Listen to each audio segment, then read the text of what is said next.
Okay, let's dive into something that's maybe more fundamental to modern life than we usually stop to think about. Entertainment. Right. It's not just, background noise or how we unwind anymore. No, the source material we're looking at today calls it this deeply embedded, invisible structure. It says it's like the language that shapes our perceptions, even the fuel for our social and economic lives. Yeah, it's shifted, hasn't it? From just being a diversion to something presented as, well, almost essential, constantly there. And the core idea the source puts forward is, well, it's pretty surprising. Which is? What if control today isn't primarily about the old stuff? Fear, repression, censorship. Which is what you normally associate with control, right? Force, banning thing. Exactly. But this source points towards Aldous Huxley, calls it his lucid vision. It suggests he saw something different coming. Something more elegant and at the same time more sinister, I think is the phrase. Yes, a model based not on punishment, but on, well, pleasure and distraction. Mm-hmm. And the concept pulled from the source is that through all this overstimulation, immediate gratification, and the constant manufacturing of superficial pleasures, people are effectively kept, how does it put it, busy, distracted, and above all, docile. So that's what this deep dive is about today. We're strictly using this source material to sort of unpack that provocative idea. Exploring how this whole entertainment culture might be working not just as fun, but maybe as this subtle, sophisticated way of guiding things. And the reason this should matter to you listening now is the source argues it's not abstract theory, it's about the world you live in right now and the subtle ways it might be shaping, well, you. The prediction the source attributes to Huxley is... Yeah, it's almost unsettling how simple it sounds. Go on. It suggests you don't need to, say, ban books if no one wants to read them anyway. Uh-huh. Or you don't need to persecute thinkers if no one has the interest or the capacity to think deeply in the first place. So the strategy flips. Instead of taking things away, you just overwhelm. Exactly. You fill every corner of existence with constant stimuli,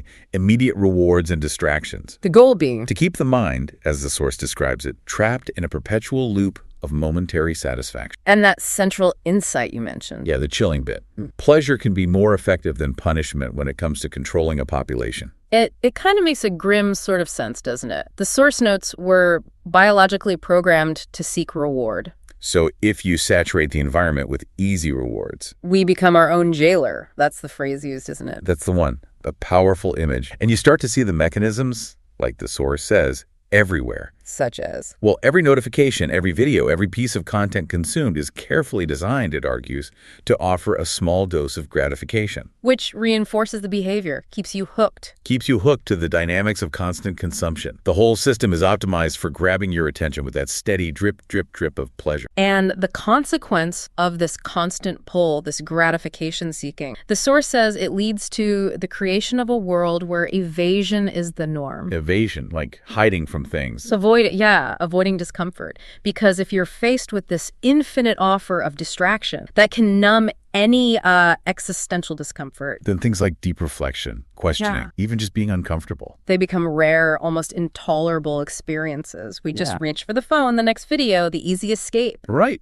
And here's the really interesting twist, the paradox the source highlights. Which is? This control, it isn't felt like it's coming from outside, it's internalized. So people don't feel dominated, they feel free. Exactly, they feel like they're choosing freely. But the source implies maybe they're just following these pleasure paths laid out for them, paths designed with surgical precision. Mm-hmm. So unlike, classical domination force, threats, censorship, this contemporary world, as the source puts it, works through desire. It doesn't demand obedience, it offers gratification. It doesn't demand submission, it seduces. And the chains aren't physical, they're psychological chains. It's made of dopamine algorithms and intermittent rewards. And the really chilling part, what's that? people don't run from this control, they run toward it, seeking the next hit. Wow. Okay, so that dynamic, that running towards it, that has huge ripple effects, right, beyond just clicking on videos. Absolutely. The source says it transforms the way they build their identity, their values, and their aspirations. How so? Well, those really big, fundamental questions people used to grapple with. Like, who am I? What's the meaning of life? How should I live? Yeah, those deep ones. The source argues they get kind of pushed aside, displaced. Replaced by what?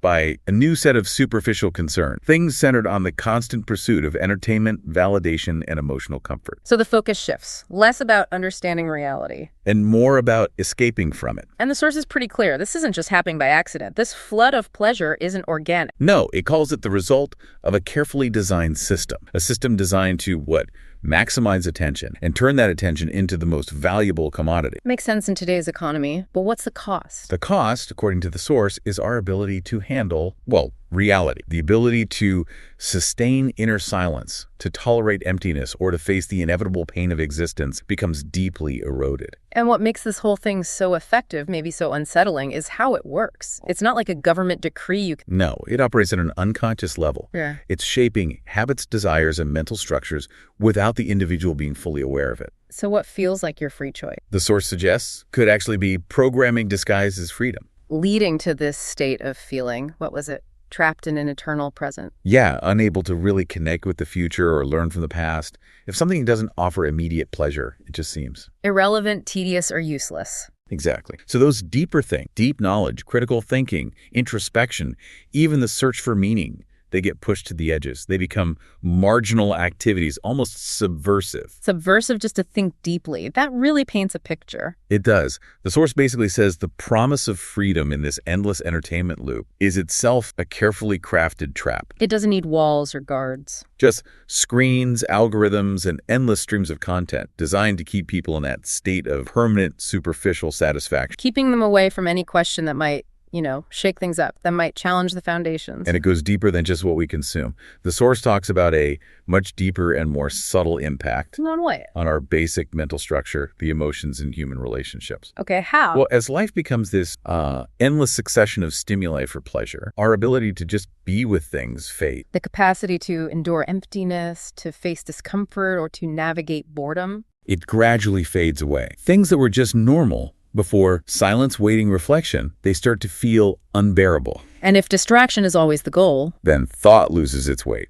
That internal space, where you might actually figure things out, it gets invaded. quickly invaded by content that demands no effort, only to be consumed, forgotten, and replaced. Yeah, so superficiality just becomes normal. It gets normalized, yeah. And the trivial takes on an appearance of importance. And this affects how we connect with other people, too. Profoundly, the source argues, conversations can lose real substance. Becoming more about. Exchanging small doses of superficial validation.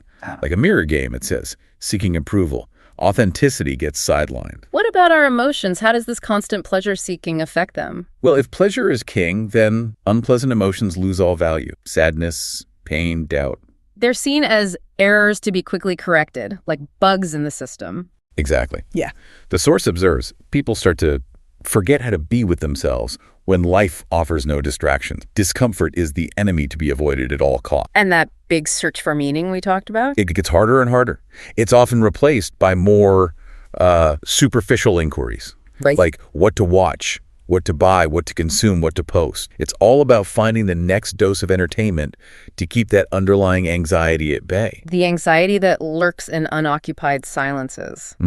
Even identity starts to shift. How so? Instead of asking who they are, people start asking how they can present themselves. This source puts it starkly. Being becomes subordinate to appearing. So the actual depth of an experience matters less then. Then the aesthetic of the image it creates. Everything emotions, relationships, gets turned into a product designed for consumption. Wow.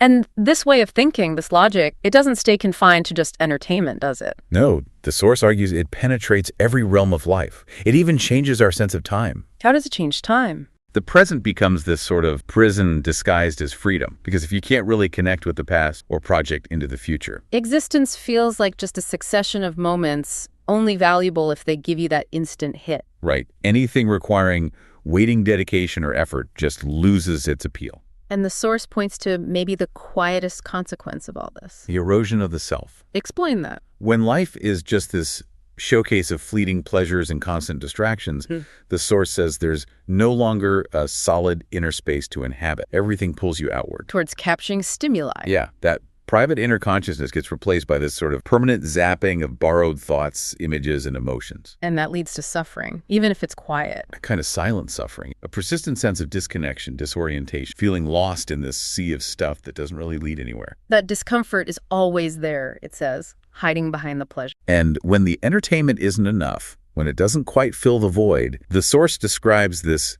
strange sensation toward one's own life. Like it's not real. Not quite authentic. Like the self has been swapped out for a manufactured reflection. Estrangement. It calls it the logical consequence of living in a world where everything, including existence itself, has been commodified. Everything's for sale or for show. What used to be sacred, unique, and personal is now subject to exhibition, external validation, and consumption. The self becomes a product in a shop window.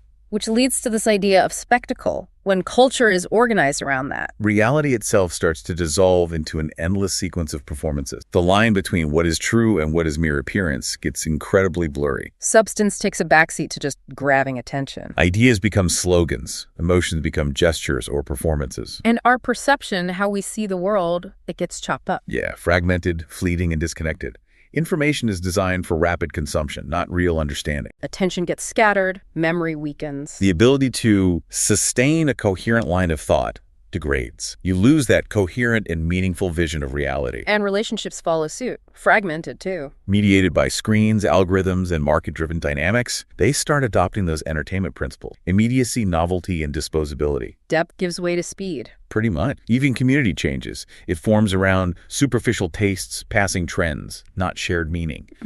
The collective space becomes a stage for self-display. And what about language itself? Does that change? Radically, according to the source. Words get hollowed out. They become tools for seduction, manipulation, or mere distraction. Speaking becomes less about truth, more about effect. About producing an effect, maintaining the flow of stimuli. Anything that isn't short, striking, or shareable just loses value. And if language is hollowed out, Then thought becomes impoverished too. That's the argument. Thinking needs time, silence. but the environment is built to interrupt. To constantly interrupt attention and to replace reflection with reaction. So deep thought, the source suggests, becomes almost an act of resistance. The sheer speed of everything conditions us.